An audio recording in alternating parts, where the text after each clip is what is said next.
이 자리에 서면서 문득 그 생각이 들었습니다.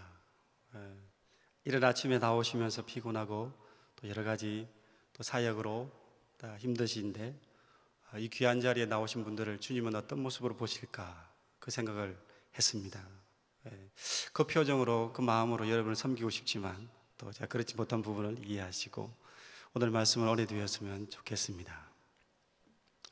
유치원에 실제로 있었던 이야기라고 합니다. 유치원 선생님께서 유치원 아이들을 데리고 언어 영역에 대해서 이제 나름대로 교육을 하겠다고 해서 아이들에게 물었습니다.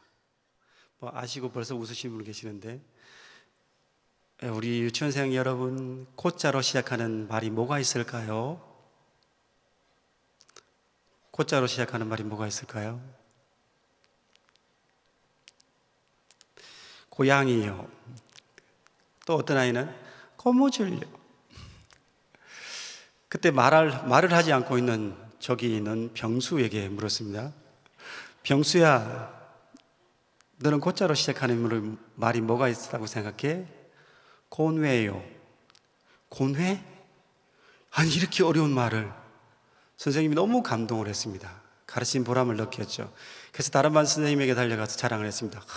우리 반에 병수가 있는데 곤회라는 그 어려운 단어를 유치원생이 얘기를.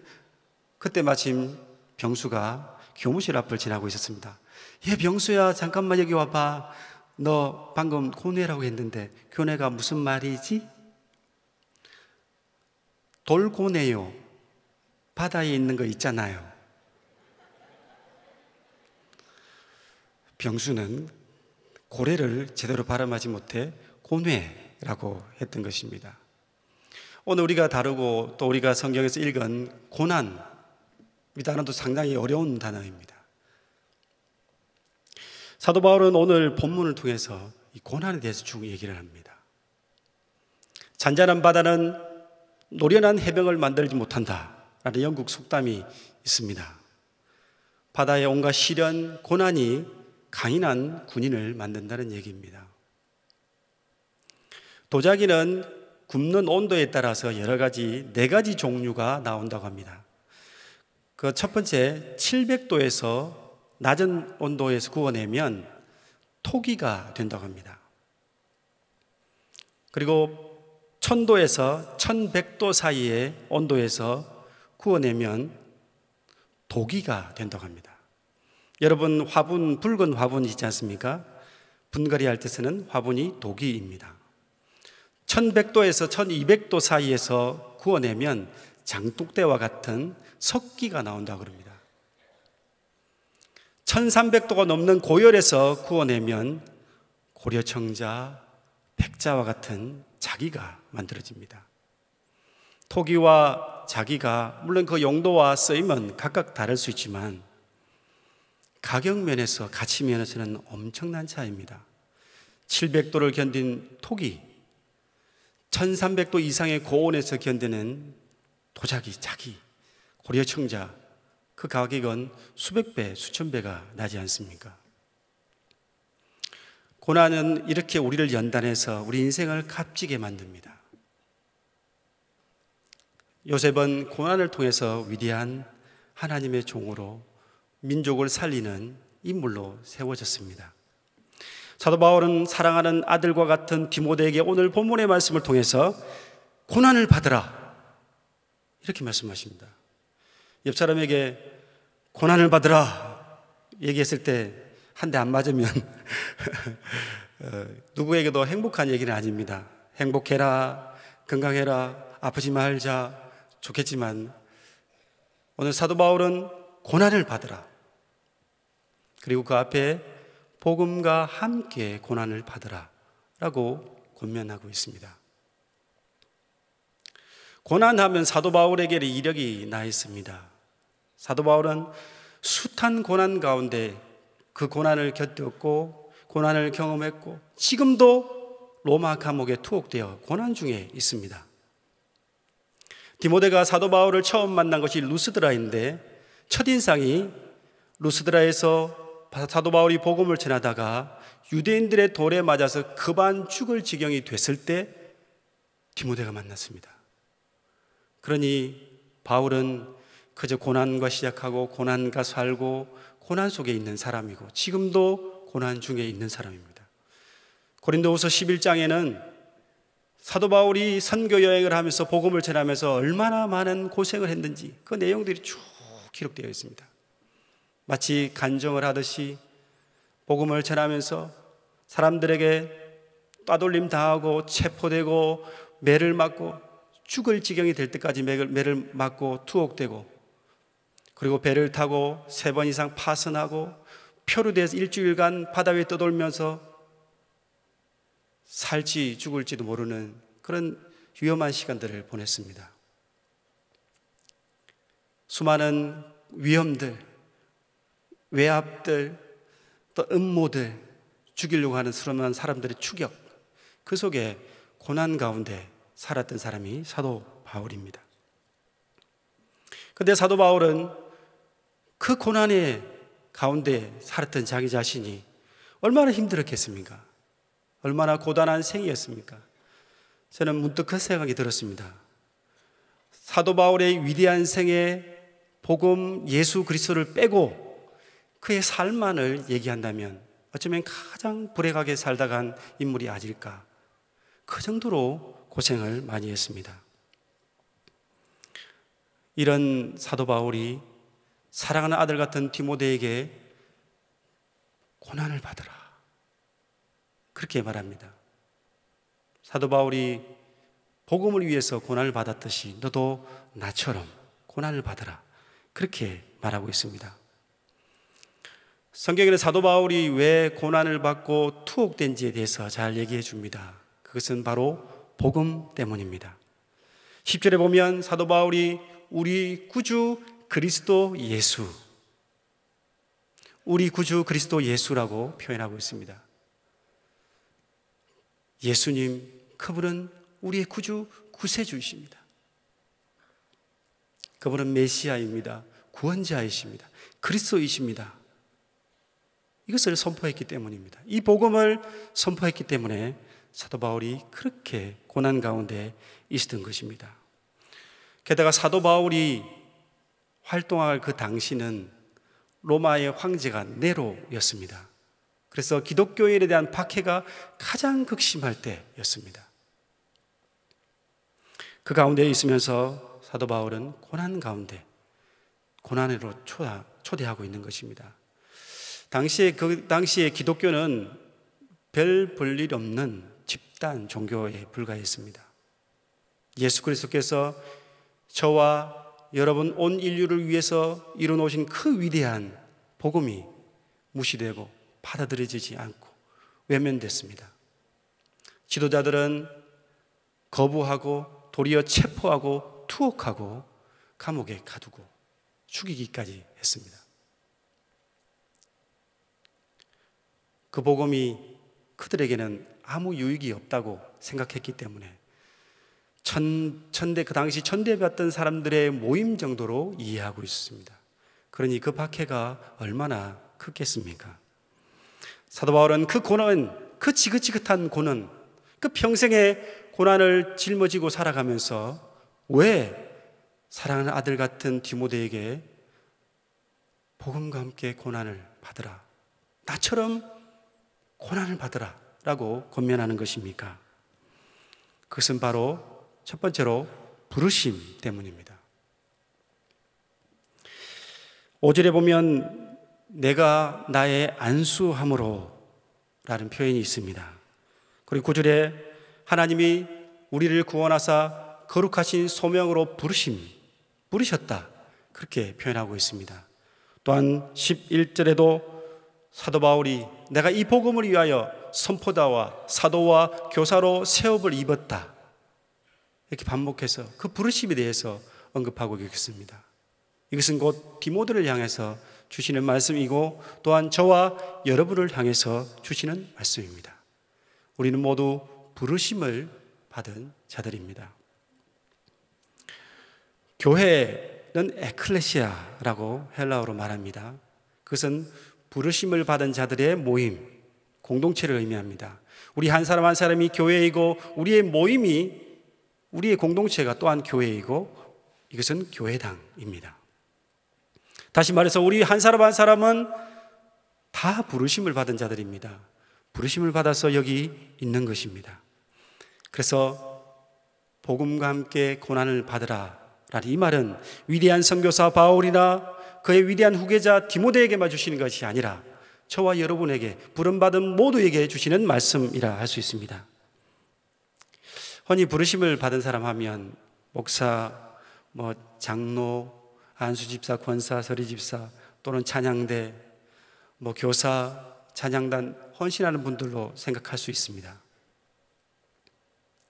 그러나 예수 그리스도를 구주로 영접한 사람, 성도들은 모두 교회이고 부름을 받은 자들이고, 그래서 우리 모두는 부르심을 받은 자들입니다. 부르심을 받은 자들에게 마땅히 필요한 것은 그리스도의 일에 참여하는 것입니다. 저는 2001년도에 서울에 상경했습니다. 지리산 산골에 살다가 서울에 오니 눈이 돌아갈 정도로 놀랐습니다. 장로의 신학대학교 그 근처 지하 단칸방에 방을 구해서 거기서 입시 준비를 했습니다. 입시 준비를 하고 있는데 주변에 여러분들이 스터디 그룹을 만들자라는 제의를 해왔고, 그래서 10명이 모였습니다. 저는 그곳에서 성경을 가르치고 또 준비된 요약된 것들, 자료들을 나눠주면서 입시 전까지 강의를 했습니다. 그런데 시험을 딱 쳤는데 저만 떨어졌습니다. 그 그룹 안에 저희 아내도 있었습니다. 아내는 붙고 저만 떨어졌습니다. 그때 충격이 너무 컸습니다. 아니, 내가 신학교 오기 전에 오랫동안 성경 공부를 인도했기 때문에 교만에 있었던 것 같습니다. 그래서 장신대에 있는 주기철 선교자 기념 기도탑에 올라갔습니다. 그래서 무릎을 꿇고 기도했습니다. 하나님이 부르신 줄 알고 그 시골에서 여기 올라왔는데 이게 웬 말입니까? 혹시 아닌가요? 근데 왜 저에게 이런 고난을 주십니까? 지금은 담대하지만 그때는 처절했습니다. 그러면서 다시 공부를 시작하면서 매일 첫 시간, 1시간을 하나님 앞에 드렸습니다. 기도탑에 올라가 매일 1시간 기도하고, 하나님 이번에 합격 안 시켜주시면 부르심이 아닌 줄 알고 저 내려가랍니다.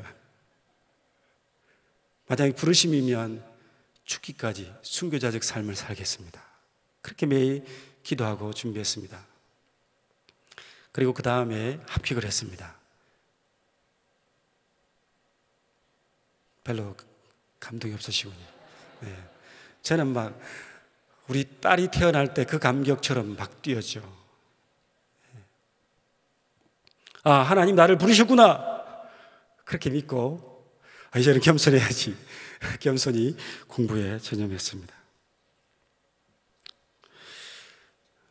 하나님께서 우리를 부르신 것이 특별한 우리의 행위가 아닌 것이 그제서야 실은 깨닫게 되었습니다. 오늘 본문의 말씀에도 하나님께서 우리를 부르신 것은 행위대로 하심이 아니다. 우리가 가진 어떤 능력이 있고 업적이 있고 특별한 무언가를 가졌기 때문에 부르신 게 아니라고 오늘 본문의 말씀, 9절의 말씀이 분명하게 선언하고 있습니다. 그래서 실은 부르심을 받은 자는, 부르심을 느낀 자는 겸손해야 됩니다. 자랑할 게 없습니다. 오직 하나님의 은혜입니다. 사도 바울이 하나님 앞에 위대하게 존귀하게 쓰임 선교사, 역사에 다시 나오지 않을 위대한 하나님의 사람이지만 고백하는 겁니다. 나의 부르심은 나의 행위대로 하심이 아니죠. 하나님의 뜻이요 하나님의 은혜였다. 그러니 저같이 평범한 목사야 하나님 뜻 은혜 아니고 여기 서겠습니까? 감사합니다. 여러분 가운데 때로 여러분의 직분이 혹시 잘못 온 게 아닌가, 내가 그 받을 만한 자격이 있는가 하는 생각이 들 때가 있을 것입니다. 그때는 내가 내 행위에 초점을 맞추고 있구나, 이러면 안 되지. 내가 이 직분을 받은 것은 하나님의 뜻이었다. 무슨 뜻일까 기도해야 합니다. 하나님의 은혜였다. 그 은혜 감사해야 합니다. 그런 마음으로 10분을 부르심을 감당해 가야 하는 것입니다. 저는 신학교에 다니면서 제가 낙방의 경험을 하면서 겸손히 하지만 마음이 해이해질 때가 간혹 있지 않겠습니까? 이때를 대비해서 제가 인터넷상에 SNS에 메모를 남겨놓았습니다. 하나님, 제가 이렇게 살겠습니다. 그리고 제가 해이해질 때면 그 계정을 열어서 다시 보긴 합니다. 그래, 내가 그때는 이랬는데 교만하고 있군. 그러면서 마음을 다시 추스렸습니다. 오늘 본문에 보면 사도 바울이 디모데를 격려하면서 동일하게 그렇게 말합니다. 디모데에게 네가 안수받을 때를 생각해보라. 내 속에 있는 하나님의 은사를 다시 부릴 듯하게 하기 위하여서 내가 너를 생각한다. 네가 안수받을 때를 생각해보라 라고 말합니다. 다시 부릴 듯하다라는 말의 헬라어로 아나조프레인입니다. 아나는 again, 다시. 조프레인은 불을 피운다, 불을 지핀다 라는 뜻입니다. 너희 안에 다시 불을 지피라. 계속해서 불을 지펴라. 계속해서 타오르도록 불을 지펴라 라는 것입니다. 사도 바울은 지금 디모데를 격려하면서 네가 잘해오고 있다. 그러나 매일같이 불을 지피는 일이 필요하다. 매일 새롭게 하는 일이 필요하다. 잘 감당하고 있는 분들도 날마다 이 말씀을 들어야 합니다.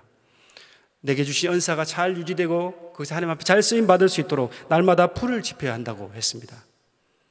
크리소스톰이라는 신학자는 그런 말을 했습니다. 불이 계속 타기 위해서는 연료가 필요하듯이 우리가 받은 은혜대로 누리고 나누려면 계속해서 새로워지는 일이 필요하다. 불을 지피는 일이 필요하다라고 말했습니다. 제가 청년 때 광양제철소를 다녀온 적이 있습니다. 가면서 그 어마어마한 규모에 깜짝 놀랐습니다. 그리고 광양제철소에 대한 여러 가지 설명을 들으면서 그 고로에 대한 얘기를 들었습니다.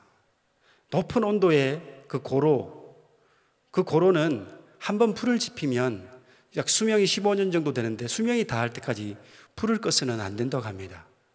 하루 24시간 15년 동안 계속 그 불을 지펴야 한다고 합니다.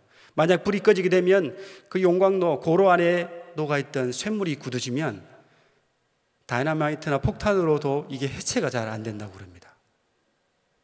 그래서 제철소의 이 고로는 계속해서 연료를 공급해서 불을 지펴서 불을 끄지 않아야만 제철소가 제대로 운영될 수 있다고 합니다. 이것은 우리의 삶, 우리 신앙, 오늘 사도 바울이 고민하고 있는 내용과도 일치합니다. 우리에게 받은 은혜들은 때때로 사라지기도 합니다. 우리의 감정에 따라서 컨디션에 따라 줄어들 수도 있습니다. 우리의 직분에 대한 열정이 식어질 때도 있습니다. 그때마다 다시 불을 지펴야 합니다. 다시 부를 듯이 내가 부르심을 받은 자이다. 내가 세움을 입은 자라는 그런 각성, 그런 새롭게 함이 있어야 합니다. 그때에 우리에게 주신 능히 고난을 감당할 수 있게 되는 것입니다. 두 번째로 고난을 받으라는 요청을 하는 이유는 복음, 곧 생명의 복음 때문입니다. 사도 바울은 복음에 대해서 선포했습니다. 복음은 예수 그리스도 그분이시다. 우리 구주 예수 그리스도 그분이 바로 복음입니다. 그분이 우리에게 행하셨던 일, 그분이 우리에게 이루어 주신 일들, 그분의 말씀과 삶이 우리에게 복음이라고 말했습니다. 우리 주님은 십자가의 죽으심으로 사망을 패하시고 저주와 절망에 있던 우리를 구원해 내셨습니다. 더 이상 사망과 죄가 우리를 붙들고 좌지우지하지 못하고 왕노릇하지 못하게 만들어 버렸습니다. 예수님의 십자가의 사건을 통해서 우리에게 영원한 생명, 영원히 썩지 아니할 것들을 또한 주셨습니다. 그 영원한 생명을 우리가 받았고 우리가 그것을 누리고 있습니다. 그 생명은 지금도 살아서 꿈틀거리고 선포되는 사람들의 입술을 통해서 지금 이 순간에도 영혼들이 살아나고 일어나고 회복되고 있습니다. 제가 목사 안수를 받고 나서 가장 행복했던 때가 장례식을 집례할 때였습니다. 사랑하는 가족을 잃고 슬픔에 빠져 있고 죽음이라는 그 엄청난 것들이 그 가정에 덮쳤습니다. 무엇을 어떻게 해야 될지 가장 힘든 순간이라 할 수 있습니다. 가장 어렵고 힘들고 외롭고 그 가운데 하나님의 말씀을 선포하고 하나님의 위로를 전하는 것, 말씀 속에 있는 하나님의 나라와 영원한 생명을 선포하는 것, 죽음 이후에 하나님의 예비되신 나라, 하나님의 본질적인 뜻을 전하는 것, 그 일을 감당하는 것이 너무 행복하고 감사했습니다. 가장 힘들 때, 어려울 때 하나님 말씀을 전하고 질병 가운데, 문제 가운데, 어려운 가운데 있을 때 안수함으로 격려하고 주의 보혈을 선포하고 하나님의 치유를 위해서 기도하는 것, 그것이 참 기쁨이었습니다. 참 행복이었습니다. 복음은 그 영혼을 살리고 그 가정을 살리고 그 생명을 다시 일으키기 때문입니다. 이 복음은 세상 사람들은 뭐라고 해도 내가 얼마나 소중한 사람인지 가르쳐 줍니다. 이 복음은 죄와 악인들의 불의와 그 온갖 것들이 득실되는 세상 가운데서도 여전히 하나님께 소망을 두고 달려갈 수 있는 용기를 줍니다. 이 복음은 감당할 수 없는 질병을 만나서도 여전히 기대하고 소망하게 합니다. 하나님을 바라보게 합니다. 치유하실 하나님을 꿈꾸게 합니다. 장례를 당하고 또 어려움을 당한 가정들이 그 가운데서도 이 복음은 하나님을 소망하게 합니다. 영원한 세계를 보게 하는 눈을 열어줍니다. 다시 일어나게 만듭니다. 그 인생이 더 위대해지도록 이끌어가는 것이 이 복음입니다. 이 복음은 자신의 안일한 삶을 떠나서 선교지로 가게 하고 전도자에게 달려가게 하고 약한 자, 쓰러진 자에게 달려가게 만드는 힘이 있습니다. 위대한 믿음의 선배들은 목숨을 걸고 이 복음을 지켜왔습니다. 이 복음이 있기 때문에, 이 복음이 우리 안에 있기 때문에 기꺼이 우리에게 있는 고난을 견딜 수 있는 것입니다. 사도 바울은 디모데에게 우리가 가진 이 복음의 능력 때문에, 이 복음이 그렇게 귀하기 때문에 이 복음을 위해서 기꺼이 고난을 받으라 라고 권면하고 있습니다. 고난이 우리 가운데 있을 때에도 복음으로 일어날 수 있습니다. 우리 안에 복음이 있습니다. 여러분은 이미 그 복음을 받았습니다. 우리 공동체 안에 그 복음이 날마다 선포되고 있습니다. 세 번째로 고난을 받으라는 요청을 하는 이유는 지키라는 말씀 때문입니다. 전통에 대해서 말할 때는 흔히 이런 말을 합니다. 우리 것은 좋은 것이요. 네, 생뚱맞지만 연습을 좀 했는데 잘 안 됩니다. 전통은 너무 소중한 것이니 지키자라는 말로 이렇게 표현한 것이죠. 소중한 것은 정말 지켜져야 합니다. 그 소중한 것이 전해지고 전해져야만 그 다음 세대에게 유익이 되기 때문입니다. 복음은 세상 그 어느 것보다 소중한 것입니다. 반드시 지켜져야 합니다. 복음은 영혼을 살리고 이 나라 이 민족을 살리고 우리 개인과 가정을 살리는 세상 그 어느 것과 비교할 수 없는 하나님의 위대한 선물이기 때문입니다. 그래서 이것은 반드시 지켜져야 합니다. 믿음의 선배들이 이것을 지키기 위해서 목숨을 걸었습니다. 초대교회의 하나님의 성도들이, 사도들이 이 복음, 이 귀한 복음을 지키기 위해서 목숨을 걸었습니다. 좋은 것이 있으면 짝퉁이 생깁니다. 좋은 것이 많이 선포되다 보면 사람의 생각이 가미되면서 왜곡되기도 합니다. 이러지 않도록 복음이 순도 100%의 복음으로 남을 수 있도록 복음을 지키라고 사도 바울은 권면하고 있는 것입니다. 일제치하의 주기철 목사님에 대해서 우리 너무나 많이 들었습니다.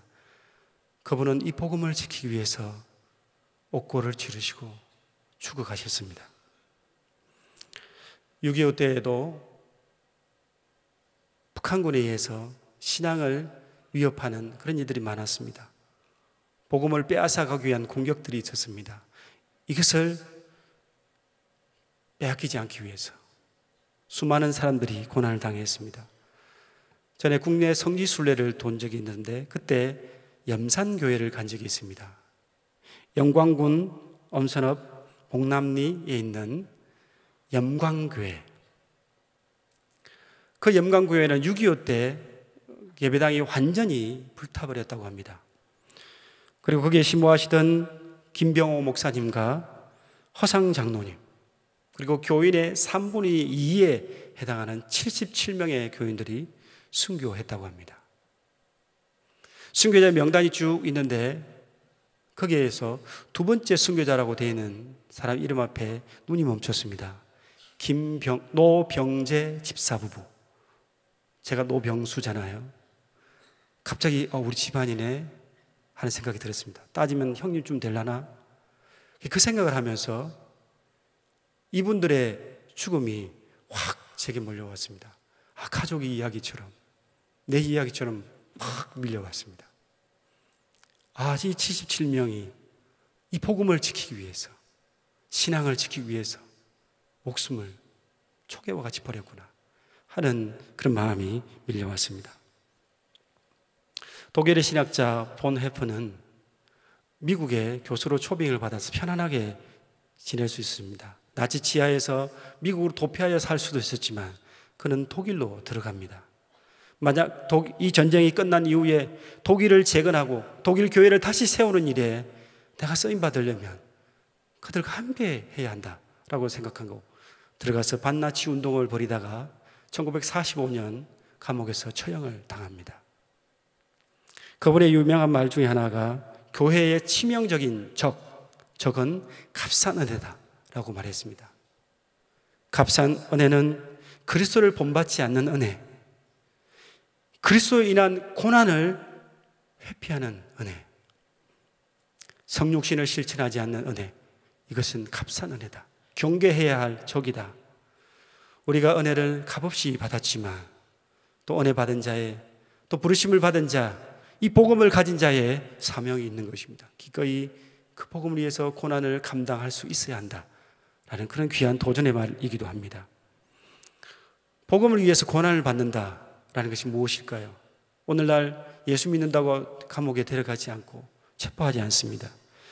우리 일상에서 우리는 복음을 지킬 수 있고 복음을 위하여 복음과 함께 고난받을 수 있습니다. 전도하면서 당하는 부당한 대우, 죄와 버타여 살아가는 사람들에게 미움받을 각오로 복음을 전하는 것, 복음이 퇴색되어 버린 이 세속주의에 복음을 선포하는 것, 사람의 생명보다 재물을 중시하는 이 악한 세대 가운데 하나님의 본질적인 뜻을 전하는 것, 가난한 자의 곁에서 손해를 감수하고 그들을 돌아보는 것, 상처 입은 자를 고치고 위로하고 세우는 수고로움을 기꺼이 감당하는 것, 연약한 자를 돌보기 위해서 마음과 에너지와 재물을 소비하는 것, 그 외에 여러분 지금 하고 있는 그 일들이 복음을 지키는 일이며 복음과 함께 고난에 참여하는 일들입니다. 그런데 이 일을 하는 데 있어서 하나님은 우리 힘으로 하라고 하지 않습니다. 오늘 본문의 말씀을 보면 8절에는 하나님의 능력을 따라, 하나님의 능력을 따라, 그리고 14절에는 우리 안에 거하시는 성령으로 말미암아 이 일을 감당하라고 합니다. 성령께서 우리 안에 이 일을 격려하십니다. 힘을 주십니다. 그리고 우리에게 약속하셨던 초자의 능력으로 동행하십니다. 우리가 그 부르심에, 그 고난의 기쁨으로 참여하기로 마음을 먹고 도전하며 나가면 성령께서 반드시 함께 하셔서 능력 있게 하시고 힘 있게 하시고 열매 맺게 하시는 것입니다. 사랑하는 성도 여러분, 고난에 참여하는 일은 생각해 보면 행복한 일입니다. 왜냐하면 그 안에 열매가 있기 때문입니다. 복음과 함께 고난에 참여하는 일은 소득이 있습니다. 여러분 곁에 있는 분들, 우리 사랑하는 자녀, 우리의 새 가족, 우리가 꿈꾸는 VIP, 이분들이 그 열매가 아닙니까? 우리가 듣고 또 지키고 보고 있는 성경이 또한 그 열매입니다. 또한 이 귀한 것들을 우리 후손에게, 우리 자녀들에게 계속해서 이어주고 전해주려면 지켜야 하지 않겠습니까? 순도 100% 복음을 선포하고 우리 삶으로 살아내려고 몸부림치고 우리 자녀들에게 보여주고 우리 후손들에게 지켜서 전해주어야 하지 않겠습니까? 우리는 하나님의 사람으로 부름을 받았습니다. 그 귀한 생명의 복음을 만끽하고 그 은혜를 지금 누리고 있습니다. 그리고 이건 지켜져야 하고 또 전해져야 합니다. 그러기 위해서 복음과 함께 고난에 참여하는 여러분 모두가 되시길 간절히 축원합니다. 기도하겠습니다. 하나님 아버지, 참으로 감사합니다. 부족한 저희들을 불러주시니 감사합니다. 죄와 사망의 저주 아래 죽었던 우리를 생명의 복음으로 다시 살려주시니 감사합니다. 그 귀한 복음을 우리에게 주시고 그 복음을 누리게 하시니 감사합니다. 우리의 믿음의 선배들이 그 복음을 지키기 위해 목숨을 버리고 또 그 복음이 우리에게 오게 하시니 또한 감사합니다. 우리도 이 복음을 지키고 전수할 수 있게 도와주옵소서. 성령님 오셔서 우리에게 힘이 되어주시고 기꺼이 우리가 복음과 함께 고난에 참여해서 하나님의 이 귀한 생명의 복음을 선포하고 전거하고 지켜 후손에게 물려주는 귀한 사명자의 부르심을 받은 자의 삶을 살아갈 수 있게 도와주옵소서. 예수 이름으로 간절히 기도합나이다. 아멘.